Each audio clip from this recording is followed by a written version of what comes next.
నమస్తే, welcome to Andhraprabha. నేను సంగీత. శ్రీవారి బ్రహ్మోత్సవాల్లో భాగంగా ప్రతి ఏటా లింబాద్రి గుట్టపై జరుగుతున్న నింబాచల గిరి ప్రదక్షిణ సోమవారం అత్యంత కన్నుల పండుగగా జరిగింది.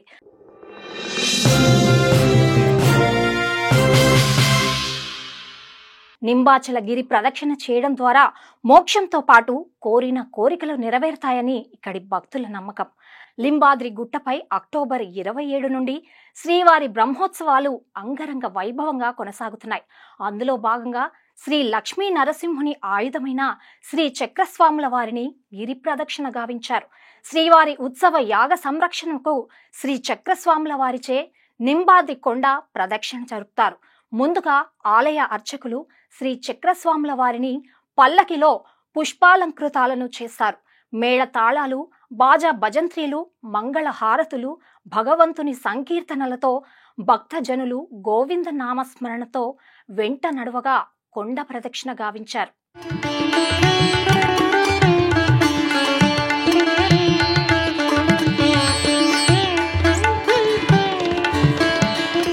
వేలాది మంది భక్తులు గోవిందనామ స్మరణతో క్షేత్రంలోని అడవులు, కొండలు పులకరించిపోయాయి.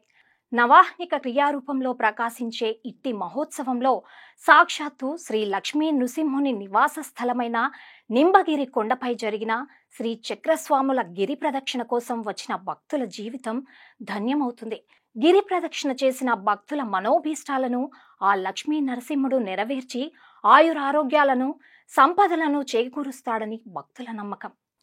స్వామి యోగనిద్ర నుండి మేల్కొనిన పర్వదినం పురస్కరించుకొని విష్ణు ప్రభోత్సవంతో పాటు శ్రీ తులసి వివాహం జరిపారు. మొదట తులసి విష్ణువుకు ఆసనాది మంత్ర పుష్పాంతము వరకు షోడశోపచార పూజ నొసంగి వాద్య ఘోషములచే స్వామిని మేల్కొలిపి స్వామిని ప్రార్థించి పుష్పాంజలి సమర్పించారు. తదుపరి శాస్త్ర విధంగా తులసి విష్ణువుల వివాహం నిర్వహించగా ఈ కార్యక్రమంలో పెద్ద ఎత్తున భక్తులు పాల్గొన్నారు. గిరి ప్రదక్షిణ సందర్భంగా బందోబస్తు ఏర్పాటు చేశారు.